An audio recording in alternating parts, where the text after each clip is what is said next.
Traditionally, marketing and finance have worked in silos. They were separate entities. Some would go as far as to call them frenemies.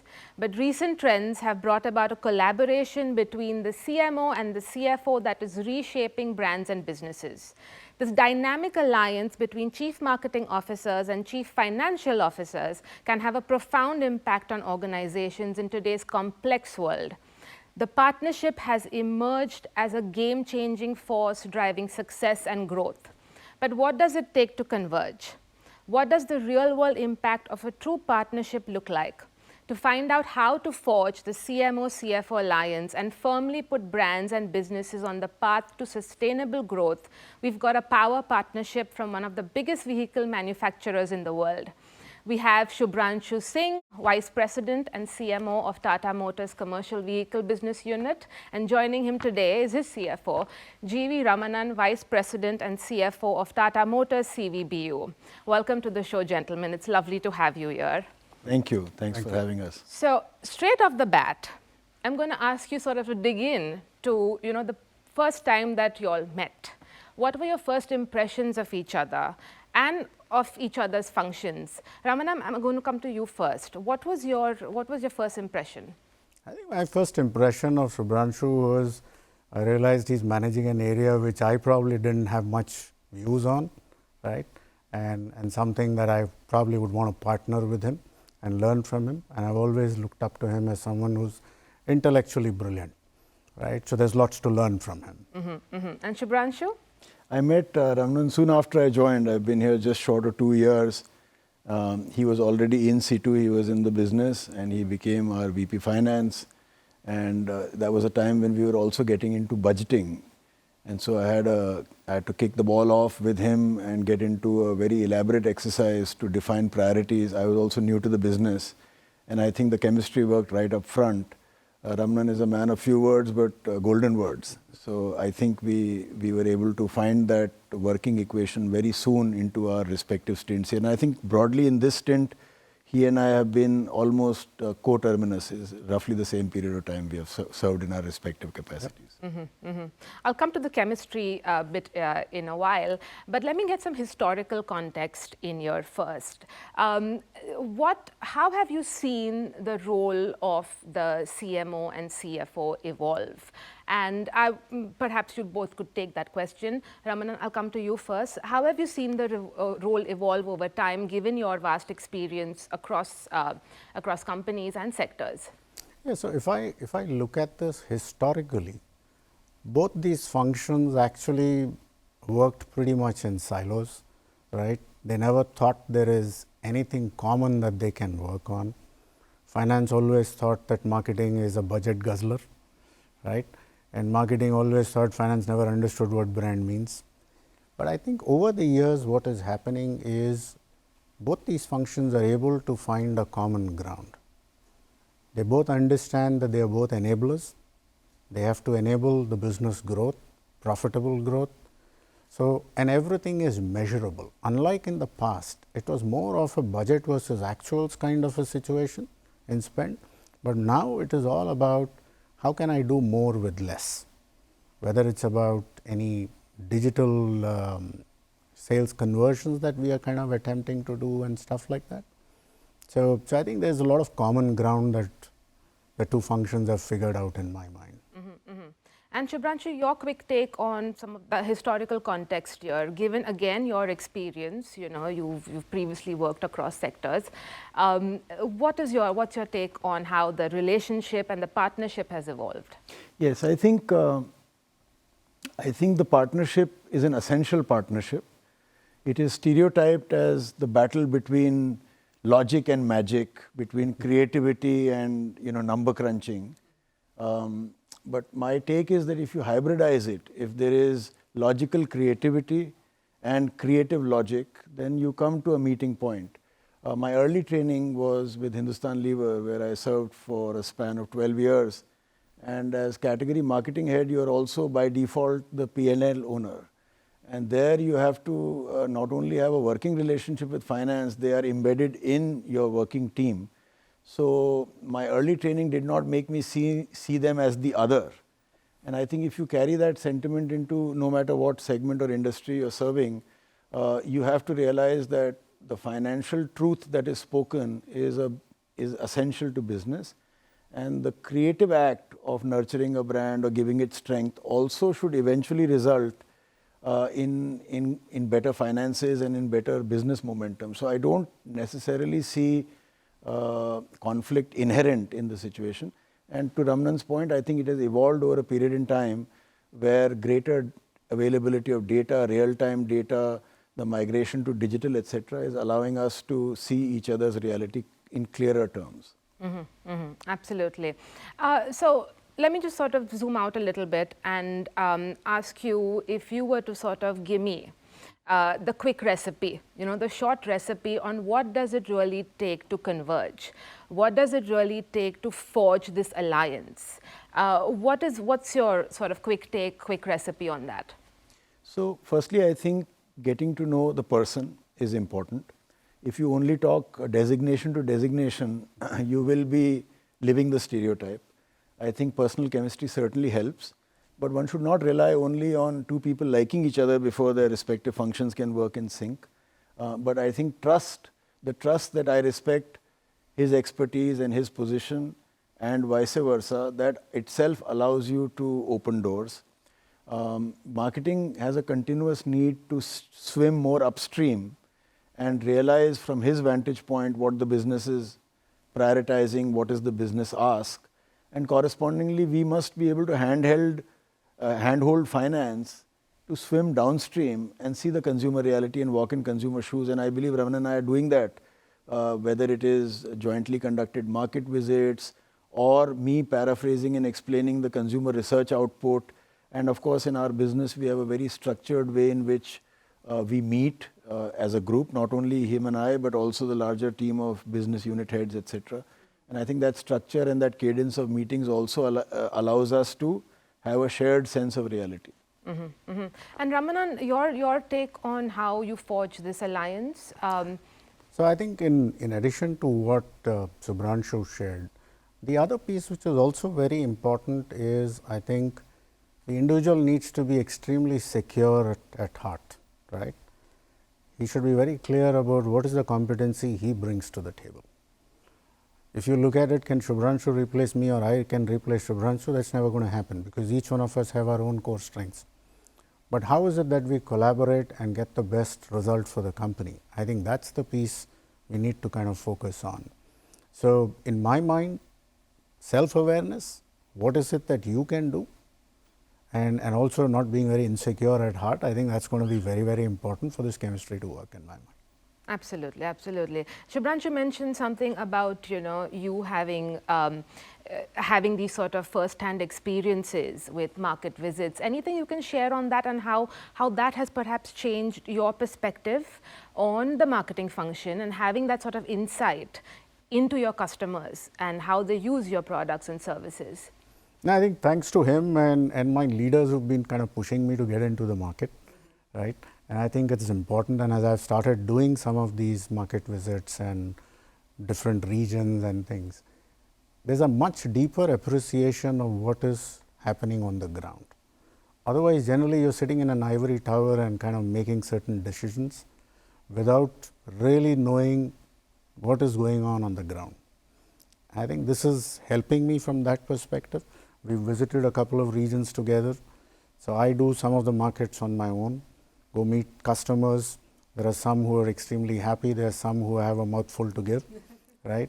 So it's important to kind of hear them out and come back to come to the drawing board and see how do we recalibrate ourselves. And I think that is important. There's so much of campaign that he does. So I even try to do a dip test on the ground to say, okay, have you seen this? Is this working? Because that's my way of probably getting my own lens on evaluating how things are happening. Absolutely, absolutely. I'm going to again sort of go back to sort of a macro question here and ask you both about some of the key factors that have led and perhaps made this partnership even more important in terms of driving business growth. Shubhranshu, I'll come to you first. What are some of the things that led to it? So in this business, what we are seeking to achieve is to continue the pioneering and leadership role that Tata Motors has played in creating the commercial vehicles industry. It is an iconic brand. It is also a Tata brand in the sense Tata first. When people talk to each other in their regional languages, they say, I bought a Tata vehicle. And so 155 years of leadership with trust, nation building, pioneering, all of that comes fully into our brand promise as well. And at the same time, our competitors are segment specific and very focused. So we have a plethora of brands which are also competing in their respective segments. So we are trying to address segments, we are trying to address the richness of content to be able to showcase the many technical facets and features that are unique to Tata Motors. And we want all of this to funnel up to the mother brand so as to give it greater strength and momentum. In doing that, in the last year, Ramanan and I have partnered actively to be able to push more of digitally sourced sales. We have done that where influencer content and building a cadre of influencers to work along with us is concerned. We've also tried to do that on a number of small projects. Some of them are already in the public domain, others which are due to happen, where we are trying to experiment on scale and are making the necessary resource and investment happen so that it can come to fruition. So in that sense, the partnership is an important one, and it has developed because we are seeing green shoots or actually the fruits of our labor come through.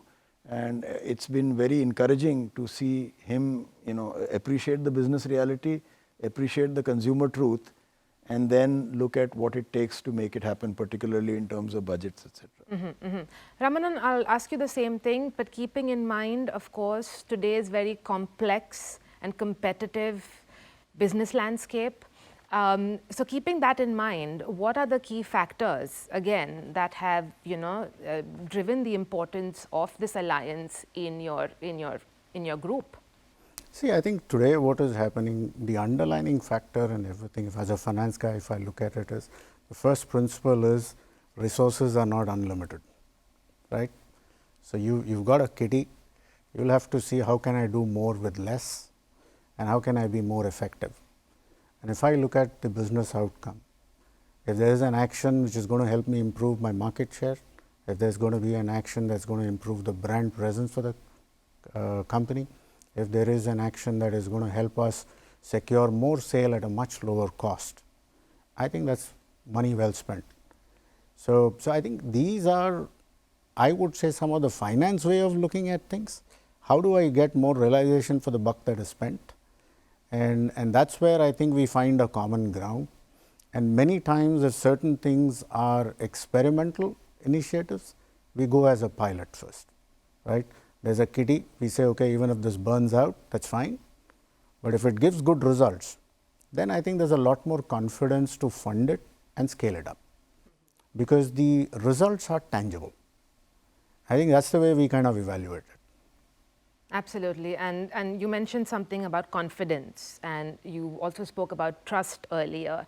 But let me now ask you, you mentioned a couple of things on the digital front and influencer marketing. Can you share a few more perhaps real-world examples of how this partnership has led to very effective business outcomes? You're essentially connecting the dots here between your marketing actions and your business outcomes. So perhaps an example that gives us a sense of how it actually works. So let me kick that off. I went to Ramanan with a series of proposals on how to ramp up our digital sales, as I mentioned. This is already a motivation that was alive. We wanted to do more on it. But as you know, digital sales does not only mean the access to having somebody filling up a form and then taking it all the way through to eventual retail. It needs communication. It needs the ability to market and remarket. It needs the ability to identify the right cohort and serve them with the right content. And all of these things requires both a back-end infrastructure in terms of analytics, in terms of having the right partnerships. So it entails bringing in the right expertise, whether internally or outside, setting up a team in place, making the investments to have a regular cadence of outgoing messages and seeing whether they're converting at a steady clip into retail, eventual retails through form fills. We already had a CRM system which categorizes the various levels of interest from a prospect all the way to the final sale. He and I, along with our head of sales, had a cadence of meetings where we were seeing, what's the volume of content converting into actual retail. So what's the cost per lead? What's the cost per retail? Are we set up to be able to filter these? Are we equipped in terms of our call centers to handle the click-to-call volume? All of these were iterated repeatedly for about the first 6 months till we saw that it's on a steady course, and it could not have been done without, because we were carving out a budget to be able to do that. So that's where our engagement was fairly steady and also in a problem-solving mode. And I think that was important because if you look at it, it's very easy to trigger interest. How do you sustain it? If you're going to be bombarded with over 1 million inquiries, if you're not going to be servicing it, if you don't have the right back-end infrastructure to service it, then later any further campaigns, people would never want to go click on it again. And I think that's how we kind of work together as a team and aligned. And it was good. Wherever we had to pull in the other subject matter experts, we did that. And the pilot was successful. We've been able to scale it up also. We spoke about alignment, of course. Let me now ask you about perhaps, given your experience and now, of course, this partnership that you have built, and even your previous experience, perhaps would have given you a keener understanding and even an appreciation for the role of the CMO. Does that in any way then make you perhaps a champion of marketing, especially in boardroom dialogues? We've been talking about sort of the significance and relevance of the role of the CMO and marketing as a function, especially when times are tough. Has it in any way made you a champion? I would be a strong supporter, but of course, it has to be within the parameters of how do we measure this, right? And is it aligned to the ultimate objective that we are working for?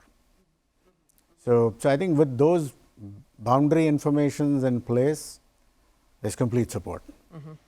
Shubhranshu? I think he's right. I think the way we are structured, first of all, we have another commonality, which is we are both functional horizontals within the business, and our business is structured in several business units. And so he also has a one-to-many correspondence, and I also have a one-to-many, because every campaign that I do is servicing some business objective or the other, and same is with his case. And so I think our full spectrum view of the organization and the priorities is a shared one. My task may be more about customer-facing content and initiatives, and his may be to manage the books and look at the investment and the prioritization. Let me just get in perhaps one more question here, and this would be from sort of an overall perspective in your specific functions and how you all lead them. You all have this partnership right at the top. How does that sort of then instill trust and confidence through the ranks? How do you sort of build that partnership at every sort of level of the business? Just a sense of how you work with your teams and how your teams work together. What is the overall view? How does that change things? So again, it is not only because of our tag team partnership, but also the way it is structured.